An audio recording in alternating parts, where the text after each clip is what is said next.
Welcome to the Phone Transformer channel. In today's video, we'll show you how to share your Messenger link step by step. If you find this video helpful, please subscribe to our channel for more tech tips and tutorials. Let's get started. Step 1. Take your Android phone and open the Messenger app. Make sure you're logged into your account so you can access all your chats. Step 2. Once you're in, locate the 3 horizontal lines at the top left corner of the app. Tap on them to open the menu. Step 3. From the menu, look for the settings icon at the top right corner. It looks like a small gear. Tap on it to proceed to the settings page. Step 4. In the settings menu, scroll down and find the username option. Tap on it to continue. Step 5. On the username page, you'll see a copy link option. Tap on it and your Messenger link will be copied to your clipboard. Step 6.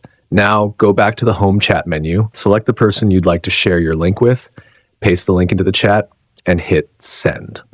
That's it. You're all done. Thanks for watching, and see you in the next video.